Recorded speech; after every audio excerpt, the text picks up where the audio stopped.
नमस्कार।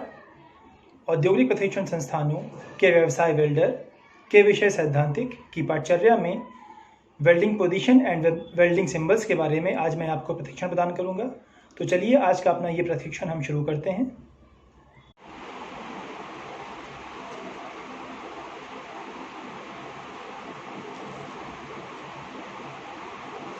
सबसे पहले हम जो प्रेजेंटेशन में जो हमारी रूपरेखा है, जो उसकी आउटलाइन है, उसके बारे में हम जान लेते हैं।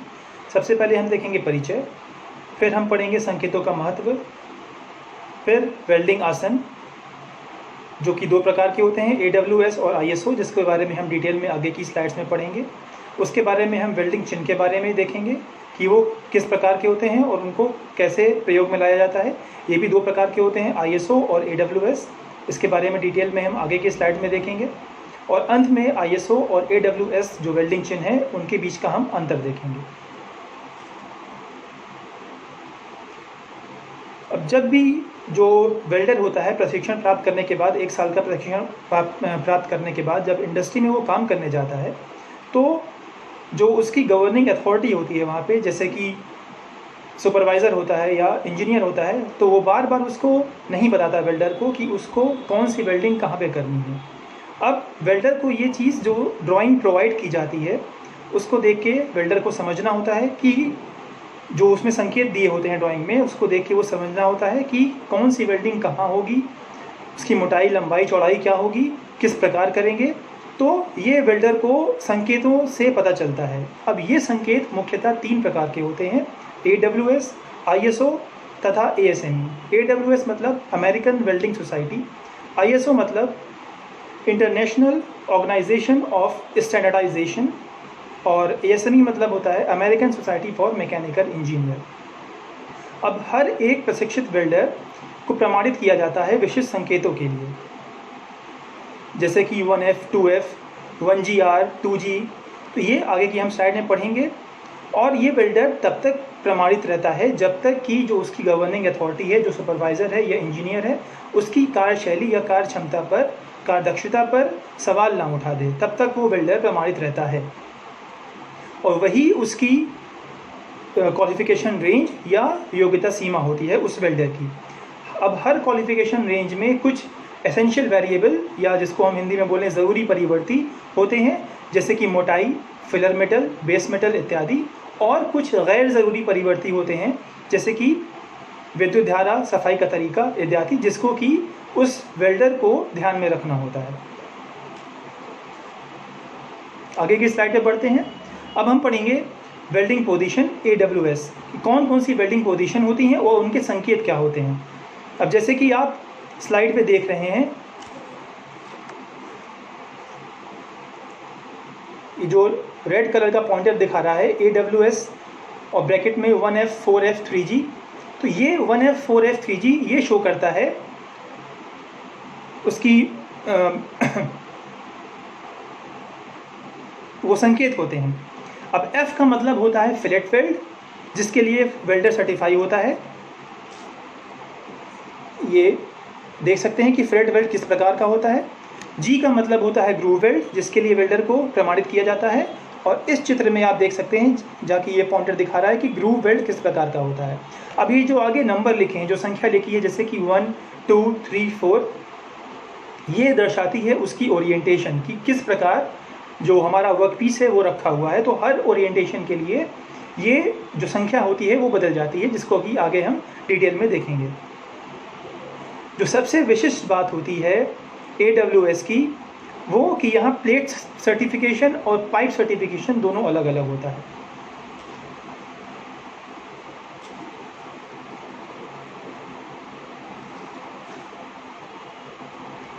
नेक्स्ट स्लाइड में देखते हैं कि जैसा कि मैंने बताया कि AWS में प्लेट सर्टिफिकेशन और पाइप सर्टिफिकेशन दोनों अलग अलग होता है।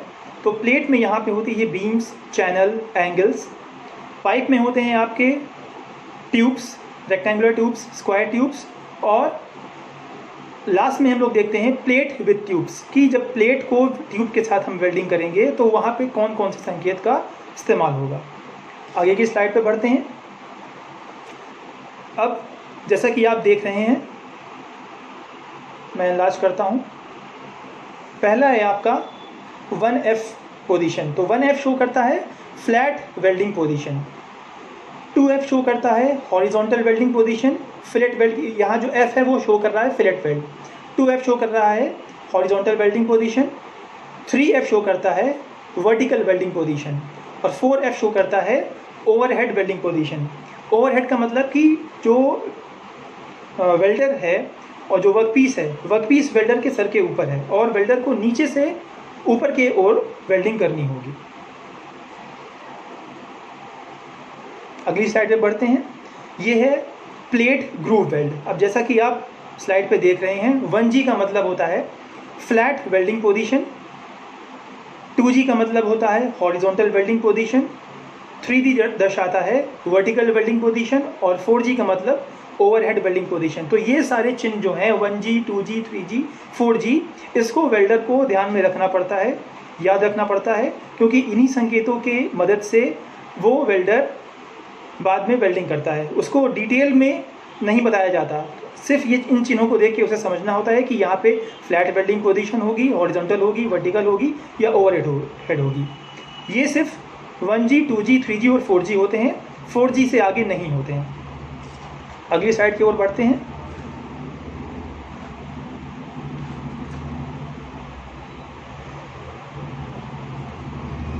अब ये है हमारा pipe and tube groove weld, कि जब पाइप और ट्यूब को हम एक साथ वेल्ड करेंगे तो कौन कौन सी पोजीशन होती हैं और कौन कौन से उसमें संकेत हम यूज़ करते हैं।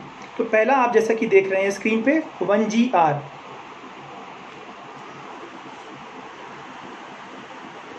1GR का मतलब होता है फ्लैट रोटेटिंग वेल्डिंग पोजीशन, कि जो आपका वर्क पीस है पाइप और ट्यूब का जिस पे हमको वेल्डिंग करनी है, जो असेंबली है वो फ्लैट पोजीशन में रखी हुई है और रोटेट कर रही है। मतलब वेल्डर को यहाँ चारों ओर नहीं घूमना है, जो वर्क पीस है वही रोटेट करेगी। जो 2G है वो है हॉरिजॉन्टल वेल्डिंग पोजीशन। अब यहाँ पे 2G में रोटेट नहीं कर रही है, मतलब कि यहाँ पे असेंबली रोटेट नहीं कर रही है, वेल्डर को उसके चारों ओर घूम के वेल्ड करना पड़ेगा। 5G पोजीशन दर्शाती है मल्टीपल वेल्डिंग पोजीशन फिक्स, ये फिक्स है। 6G दर्शा रही है मल्टीपल वेल्डिंग पोजीशन। अब जैसा कि आप देख रहे हैं चित्र में, ये एक कोण पे है, 6G में जो वर्कपीस रखा हुआ है वो एक कोण पे है जो कि 45 डिग्री होता है। अब अगला है 6GR। यहाँ G दर्शा रहा है ग्रूव और R दर्शाता है रेस्ट्रिक्शन रिंग। तो जहाँ पे ये रेस्ट्रिक्शन रिंग लगी होगी वो वहाँ पे वेल्डर वेल्डिंग नहीं करना है, उसके अलावा उसको वेल्डिंग करना है। आगे की स्लाइड पे बढ़ते हैं। अब यहाँ पे प्लेट और ट्यूब की जो असेंबली होगी, जब वहाँ पे हम वेल्ड करेंगे तो वहाँ पे कौन कौन से संकेत होंगे वो इसमें दर्शाया गया है। अब पहला है 1F। अब जैसा कि आप देख सकते हैं कि यहाँ प्लेट और जो ट्यूब है, जो दोनों की असेंबली है वो फ्लैट है और रोटेट कर रही है, मतलब कि वेल्डर अपनी जगह पे खड़ा रहेगा और बाकी जो असेंबली है वो रोटेट करती रहेगी। 2F का मतलब होता है हॉरिजॉन्टल फिक्स्ड, मतलब दोनों जो असेंबली है प्लेट और ट्यूब की वो हॉरिजॉन्टल पोजीशन में है और फिक्स है। अब यहाँ पे वेल्डर को उसके चारों ओर घूम के वेल्डिंग करनी पड़ेगी। तीसरा है 2FR, हॉरिजॉन्टल और रोटेटेड, मतलब यहाँ जो असेंबली है वो रोटेट कर रही है और पोजीशन क्या है, हॉरिजॉन्टल। नेक्स्ट है आपका 4F, ये है ओवरहेड फिक्स, और अंत में है आपका 5F, ये है मल्टीपल फिक्स। तो ये 4F में जो असेंबली है आपकी वो ऊपर की तरफ होगी और वेल्डर को नीचे से उसकी वेल्डिंग करनी होगी, और जो 5F है ये मल्टीपल पोजीशन के लिए है। अगली स्लाइड की ओर बढ़ते हैं। अब जैसा अभी पिछली स्लाइड में हमने पढ़ा वेल्डिंग पोजीशंस के बारे में AWS में, अब उसी तरह हम ISO में पढ़ेंगे। अब जैसा कि स्क्रीन पे ये पॉइंटर है ये ब्रैकेट में दिखा रहा है PA, PB, PC, तो ये दर्शाता है, जो P है इसका मतलब होता है पोजीशन, और जो अंग्रेज़ी वर्णमाला के जो अक्षर हैं ये A से J तक इस्तेमाल किए जाते हैं ISO में, ये दर्शाते हैं उसकी श्रेणियाँ। अब AWS में जो प्लेट सर्टिफिकेशन था और पाइप सर्टिफिकेशन था वो दोनों अलग अलग था, और इसके उल्टा ISO में दोनों अलग अलग नहीं होता है, यहाँ दोनों एक ही होता है। ग्रूव वेल्ड या फिलेट वेल्ड दोनों अलग अलग हम नहीं करते हैं, दोनों एक ही संकेत से काम चलता है यहाँ पे। अगली स्लाइड पे देखते हैं। अब जैसा कि स्लाइड में दिखाया गया है, PA का मतलब होता है flat position, groove and fillet both के लिए, और ये AWS के 1G तथा 1F के बराबर होता है। PB दर्शाता है हॉरिजॉन्टल पोजीशन सिर्फ फिलेट वेल्ड के लिए, और ये AWS के 2F के बराबर होता है। PC दर्शाता है हॉरिजॉन्टल पोजीशन सिर्फ ग्रूव वेल्ड के लिए, और ये AWS के 2G के बराबर होता है। PD का मतलब होता है ओवरहेड फिलेट वेल्ड ओनली, और ये AWS के 4F के बराबर होता है। और अंत में PD ये दर्शाता है ओवरहेड ग्रूव वेल्ड ओनली, सिर्फ ये ग्रूव वेल्ड के लिए होता है, और ये AWS के 4G के बराबर होता है। अगली स्लाइड पर चलते हैं। PF जैसा कि आप देख रहे हैं स्लाइड में, ये है वर्टिकल अप, सिर्फ ये ग्रूव या फ्लैट वेल्ड दोनों के लिए होता है। अब यहाँ जो वेल्डिंग की डायरेक्शन होती है ये नीचे से ऊपर की ओर होती है, जैसा कि चित्र में दर्शाया गया है, और ये AWS के 3G के बराबर होता है। अगला है आपका PG, ये PF का उल्टा होता है, और ये ऊपर से नीचे की ओर इसमें वेल्डिंग की जाती है। अगला है PH, vertical up, multiple position to stationary pipeline, यहाँ जो असेंबली है वो रुकी हुई है, और जो वेल्डिंग है वो नीचे से ऊपर की ओर की जाती है। PJ जो है PH का उल्टा है, असेंबली जो है वो रुकी स्टेशनरी है, और जो वेल्डिंग की जा रही है वो ऊपर से नीचे की ओर की जा रही है। अगली स्लाइड की ओर चलते हैं। ये दो विशेष प्रकार के संकेत होते हैं, HLO45 और JLO45। ये जो 45 है ये दर्शा रहा है एंगल की, जिस कोण पे ये जो असेंबली है ये रखी गई है। अब जैसा कि आप इसमें देख रहे हैं,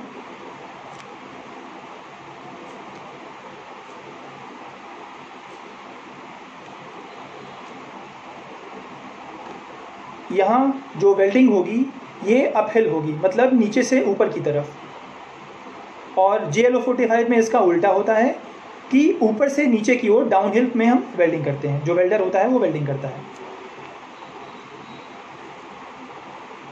अगली स्लाइड की ओर बढ़ते हैं। अब हम देखेंगे वेल्डिंग चिन्ह, जो कि दो प्रकार के होते हैं, ISO वेल्डिंग चिन्ह और AWS वेल्डिंग चिन्ह। अब जैसा कि ये पॉइंटर दिखा रहा है, ये ISO वेल्डिंग चिन्ह है, ठीक है। ये एक उदाहरण दिया गया है, इसके बारे में डिटेल में हम आगे में पढ़ेंगे। और ये है AWS, अमेरिकन वेल्डिंग सोसाइटी द्वारा जो वेल्डिंग चिन्ह इस्तेमाल किया जाता है वो ये है, इसके बारे में भी हम डिटेल में आगे पढ़ेंगे।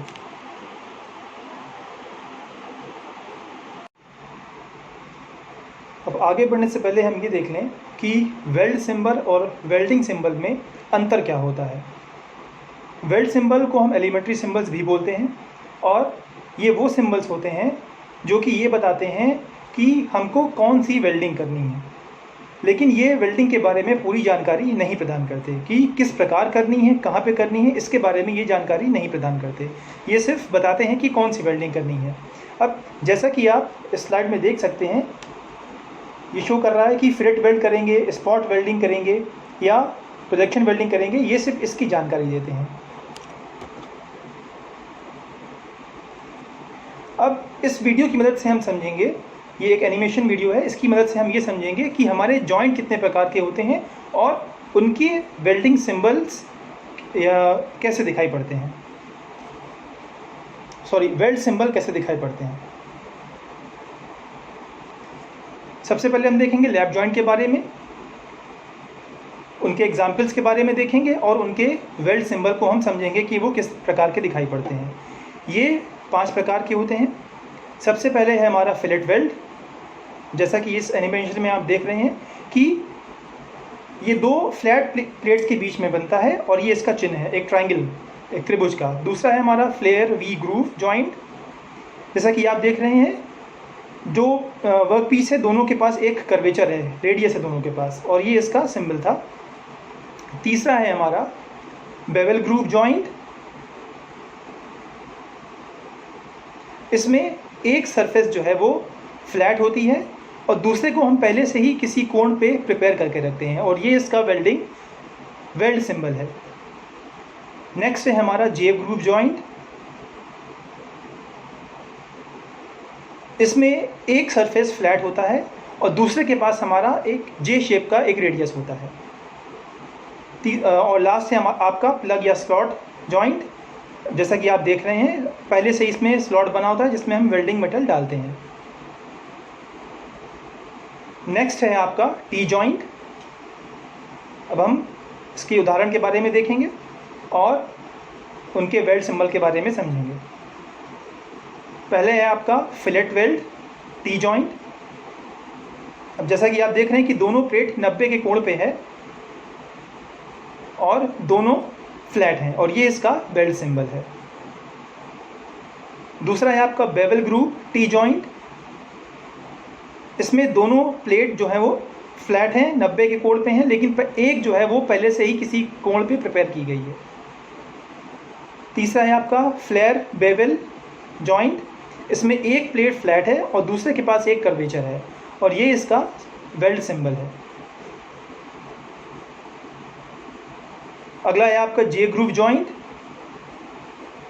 जैसा कि आप देख सकते हैं कि एक प्लेट जो है वो फ्लैट है और एक के पास जे शेप का रेडियस है। लास्ट है आपका स्क्वायर ग्रूव। इसमें दोनों प्लेट 90 के कोण पे होती हैं लेकिन एक दूसरे को फिजिकली टच नहीं करती हैं और दो समांतर रेखाओं से इनका वेल्ड सिंबल बनता है। नेक्स्ट हम देखेंगे कॉर्नर जॉइंट के बारे में। कॉर्नर जॉइंट और टी जॉइंट में बस यही एक फ़र्क होता है कि कॉर्नर में हम सिर्फ एक तरफ वेल्ड कर सकते हैं जबकि टी जॉइंट में हम दोनों तरफ वेल्ड कर सकते हैं। अब हम इनके उदाहरण के बारे में देखेंगे और उनका वेल्ड सिंबल समझेंगे। तो पहला है हमारा फिलेट वेल्ड। जैसा कि आप देख रहे हैं दोनों प्लेट जो हैं फ्लैट हैं लेकिन ये कॉर्नर पे ही जुड़ी हुई हैं और ये त्रिभुज इनका वेल्ड सिंबल है। अगला है बेवल ग्रूव। इसमें एक प्लेट फ्लैट है और दूसरे को हमने पहले से ही एक एंगल पे प्रिपेयर करके रखा है। तीसरा है आपका फ्लेयर बेवल ग्रूव। इसमें एक प्लेट जो है वो फ्लैट है और दूसरे के पास एक कर्वेचर है और ये इसका वेल्ड सिंबल। अब हम देखेंगे एज जॉइंट के बारे में। यहाँ नोक पे हम वेल्डिंग करते हैं जैसा कि इस चित्र में दर्शाया गया है। इसका उदाहरण देखेंगे और उसका वेल्ड सिंबल अब हम समझेंगे। पहला है आपका फ्लेयर वी ग्रूव। इसमें दोनों प्लेट के पास एक रेडियस है जैसा कि चित्र में दिखाया गया है। नेक्स्ट है बेवल ग्रूव।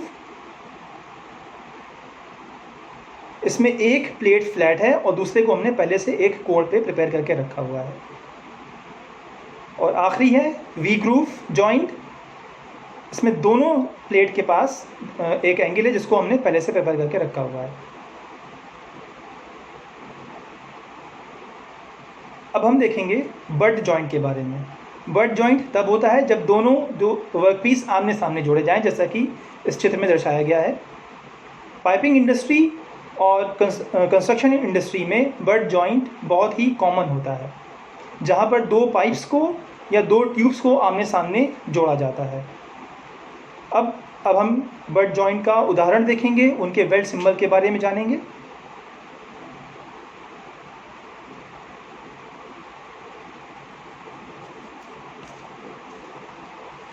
सबसे है पहले है हमारा बेवल ग्रूव।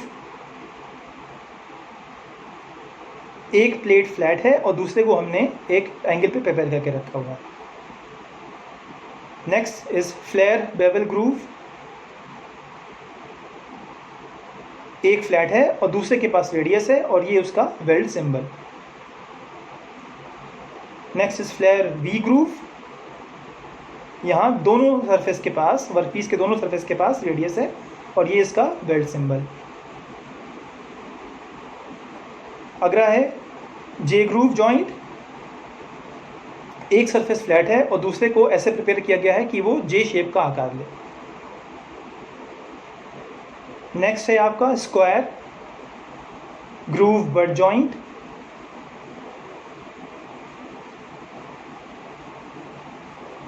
दोनों सरफेस फ्लैट हैं और एक दूसरे को पार्शियली टच करते हैं और दो समांतर रेखाओं से इनका वेल्ड सिंबल बनता है। Next is you group joint, और ये यू शेप का आकार लेता है। अगला है आपका वी ग्रुप जॉइंट, ये यू की तरह ही है, बस इसमें जो शेप बनता है वो वी का बनता है। अब हम टी, वाई और के कनेक्शन के बारे में देखेंगे कि ये क्या होते हैं। इस उदाहरण में आपको तीनों कनेक्शन एक साथ मिल जाएंगे।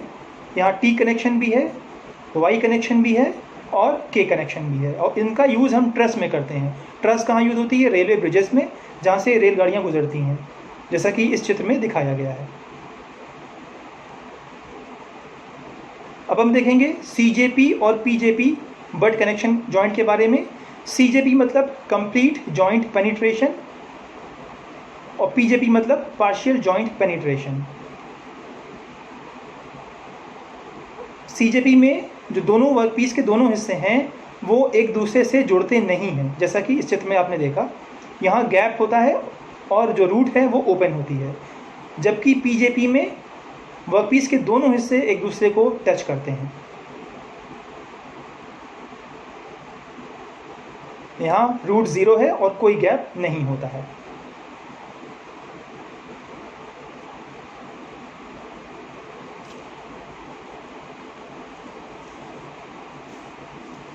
अब अपनी अगली स्लाइड की ओर बढ़ते हैं और अब देखते हैं कि अब तक हमने पढ़ा कि वेल्ड चिन्ह क्या होते हैं। अब हम वेल्डिंग चिन्ह के बारे में पढ़ेंगे, जो कि ड्राइंग में होते हैं और उसकी कंप्लीट इन्फॉर्मेशन देते हैं कि कहाँ पे वेल्ड करना है, कैसा वेल्ड करना है, पूरी उसकी साइज़ के बारे में बताएंगे, और एक्स्ट्रा जो प्रोसेस में रिक्वायर्ड इंस्ट्रक्शन है वो भी इसमें लिखे जाते हैं।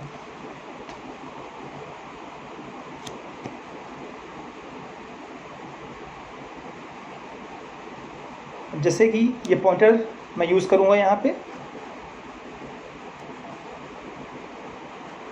देखिए, सबसे पहले ये आपकी एरो लाइन होती है, ये बताती है कि कहाँ पे आपको वेल्ड करना है। उसके बाद ये होती है रेफरेंस लाइन, और उसके ऊपर ये जो डॉटेड लाइन दिखाई पड़ रही है आपको, ये होती है डुअल रेफरेंस लाइन, ये हिडन होती है। उसके नीचे ये बना होता है आपका वेल्डिंग सिंबल। अब ये फिलेट वेल्ड भी हो सकता है, प्रोजेक्शन वेल्ड भी हो सकता है, स्पॉट वेल्डिंग भी हो सकती है। तो वेल्डिंग के हिसाब से ये जो सिंबल है ये चेंज होता रहेगा। अब इसके लेफ़्ट हैंड साइड पे ये साइज़ इसका लिखा होगा कि वेल्ड का साइज़ कितना होगा, और राइट हैंड साइड पे उसकी लेंथ लिखी होती है। अब आप ये टेल देख रहे हैं, टेल में कुछ एक्स्ट्रा इंस्ट्रक्शन लिखे जाते हैं कि सपोज़ करिए कि अगर वेल्डिंग इतनी कॉम्प्लिकेटेड है तो वेल्डर इस एक्स्ट्रा इंस्ट्रक्शन को पढ़ के अपनी वेल्डिंग परफॉर्म कर सकता है। अब ये जो सर्किल है ये शो करता है पेरिफेरल वेल्ड, मतलब जहाँ पे भी ये सर्किल होगा वहाँ पे चारों तरफ आपको वेल्ड करना होगा। और ये जो ऊपर फ्लैग बना हुआ है ये दर्शाता है फील्ड वेल्ड, मतलब कि जहाँ पे ये फ्लैग बना है इसका मतलब ये होता है कि वेल्डिंग आपको वहीं पे फील्ड में ही करनी है, आपको वर्कपीस को उठा के वर्कशॉप के अंदर नहीं लाना है। अपनी अगली स्लाइड की ओर बढ़ते हैं। अब इसमें AWS वेल्डिंग चिन्ह ISO की तरह ही है, बस इसमें डुअल रेफरेंस लाइन नहीं है। और अब जैसा कि आप यहाँ पे देख रहे हैं, मैं पॉइंटर का यूज़ करूँगा।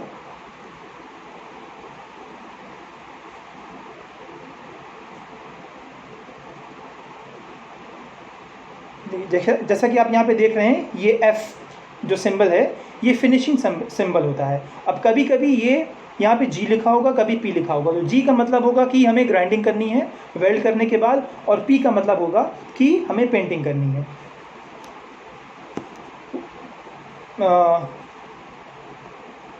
ISO वेल्डिंग चिन्ह में आप पेरिफेरल वेल्ड यूज़ करते हैं, और यहाँ पे उसका नाम बदल के वेल्ड ऑल अराउंड कर दिया जाता है, मतलब दोनों का वही है, बाकी सब कुछ वैसा ही रहता है। अब अगली स्लाइड देखते हैं अपनी।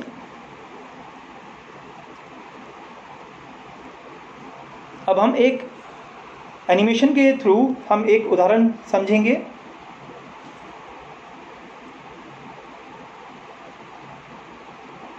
देखिए यहाँ पे लिखा हुआ है प्लेट टू एग्जिस्टिंग बीम। इसका मतलब है कि जिस आपको प्लेट को वेल्ड करना है बीम के साथ, ये टेल पे लिखा हुआ है। अब ये फ्लैग शो कर रहा है कि आपको वेल्डिंग फील्ड में ही करनी है, वर्कशॉप में लेके नहीं जाना है।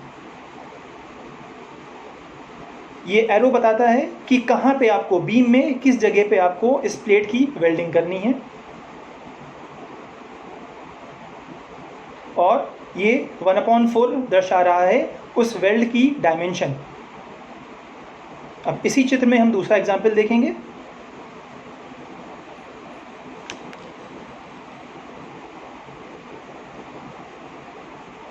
देखिए यहाँ पे ये वेल्ड ऑल अराउंड का सिंबल है, मतलब चारों तरफ आपको वेल्ड करनी है, और फ्लैग बना हुआ है, इसका मतलब कि वर्कशॉप में लेके नहीं जाना है, फील्ड में ही वेल्ड करना है आपको।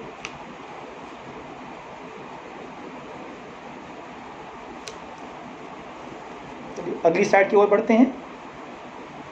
अब इस एनिमेशन के थ्रू हम ISO वेल्डिंग चिन्ह और AWS वेल्डिंग चिन्ह के बीच का अंतर देखेंगे।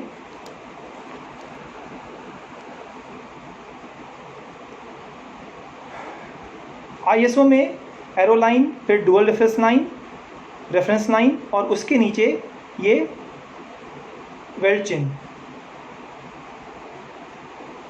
और ये पूरा बना के होता है इसका प्राइमरी सिंबल, मतलब सिर्फ वेल्ड चिन्ह तक का। और जबकि AWS में ये होती है रेफरेंस लाइन, ये एरो लाइन, और यही इस AWS का ये पूरा सिंबल प्राइमरी सिंबल कहलाता है, जबकि ISO में सिर्फ इतना हिस्सा प्राइमरी सिंबल कहलाता है, जिसको हम एलिमेंट्री सिंबल भी बोलते हैं। AWS में ISO की तरह हिडन लाइंस नहीं होती हैं।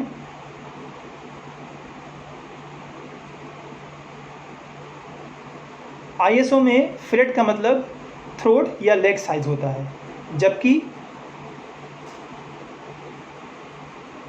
AWS में फिलेट का मतलब सिर्फ लेग साइज होता है। ISO में पिच का मतलब एंड टू एंड डिस्टेंस, जबकि AWS में पिच का मतलब सेंटर टू सेंटर डिस्टेंस।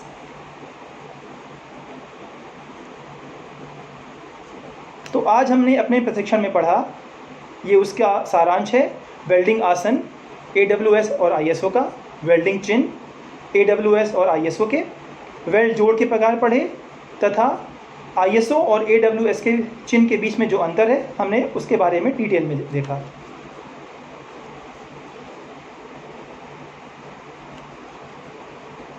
ये संदर्भ मैंने इस्तेमाल करे इस प्रेजेंटेशन को बनाने के लिए, और अधिक जानकारी के लिए आप इन साइट्स www.wikipedia.com या www.slideshare.com और youtube.com पे और जानकारी आप प्राप्त कर सकते हैं।